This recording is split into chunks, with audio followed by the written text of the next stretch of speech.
Hoy nos vamos a meter de lleno en un momento clave de la historia. Viajamos al 25 de abril de 1932 para desgranar un discurso que lo cambió absolutamente todo. Porque es, ni más ni menos, el momento en que nace una nueva fuerza armada y se declara formalmente la lucha. Fijaos, esta sola frase ya lo resume todo y marca el punto de partida. Es una declaración de intenciones. Vamos, sin rodeos. Se está creando un ejército guerrillero para, y cito, derrotar en lucha armada a los bandidos imperialistas japoneses y, al final de todo, restaurar la patria. Pero, a ver, ¿por qué llegar a este punto? ¿Por qué fundar un ejército? Para entenderlo, tenemos que ver el cuadro completo, un panorama bastante desolador que, según este discurso, hacía que esta decisión fuera, inevitable. El punto de partida es una opresión que duraba ya más de 2 décadas. El país se había convertido en lo que se describe como una verdadera colonia, y su gente en esclavos explotados y oprimidos. La situación, lejos de mejorar, la verdad es que solo iba a peor. Y lo interesante aquí es el detalle con el que se describe esta supresión de derechos. A ver, no se eliminaron estas libertades al azar para nada. El objetivo era muy concreto: convertir al país en una sólida retaguardia para la expansión japonesa. O sea, un control total y absoluto. Y claro, ese control se mantenía con una violencia brutal. Se habla de un terror blanco atroz, donde cualquier acción revolucionaria era aplastada directamente con bayonetas. La población inocente sufría detenciones, encarcelamientos, asesinatos en masa, y no solo en Corea, sino también en las aldeas coreanas de Manchuria. Y con esto llegamos al punto crucial.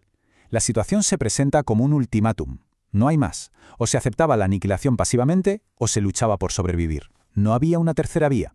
Esa es la justificación central para esta llamada a las armas. Y ante ese ultimátum, la gente no se quedó de brazos cruzados, claro. La rebelión ya estaba en marcha de muchas formas distintas, lo que venía a confirmar que, efectivamente, había llegado el momento de una lucha organizada.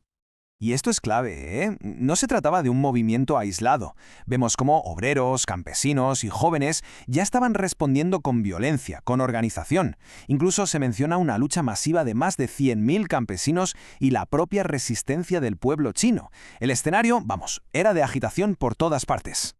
En este caldo de cultivo de resistencia nace una fuerza armada unificada con una ideología muy clara. Vamos a ver cómo se definía a sí misma esta nueva guerrilla.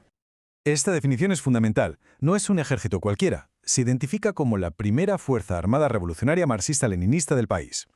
Su composición, venía de las clases populares, obreros, campesinos, jóvenes patriotas, y su misión declarada era defender sus intereses. Pero ojo, este movimiento no surgió de la nada. Hubo años de preparación meticulosa.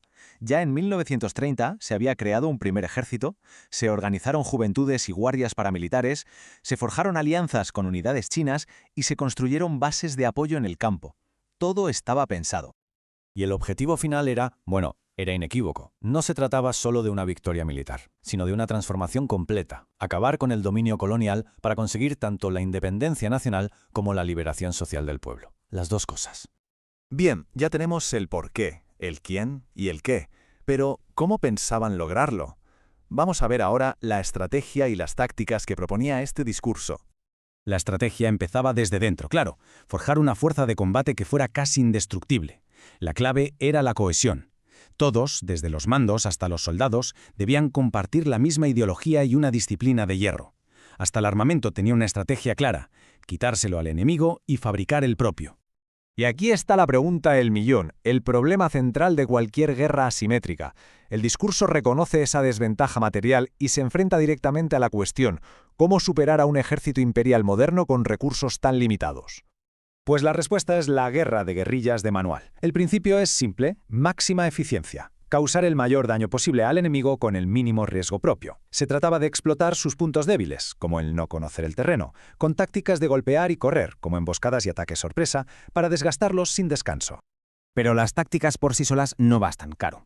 El plan también dependía de una red de apoyo muy sólida. Esto incluía establecer bases seguras, forjar una alianza estratégica con las unidades chinas y sobre todo mantener lo que el texto llama lazos consanguíneos con las masas para asegurarse su respaldo activo.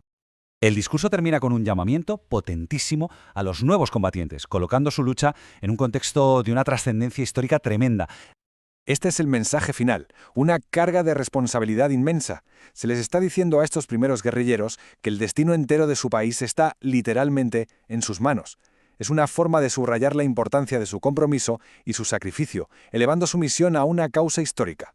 Y con esto cerramos el análisis. Es un texto de hace casi un siglo, pero nos deja una pregunta que sigue muy vigente. ¿Cómo se debe juzgar el legado de un movimiento que nace de la violencia, incluso cuando su causa declarada es la liberación de un pueblo? La respuesta quizás no es tan simple.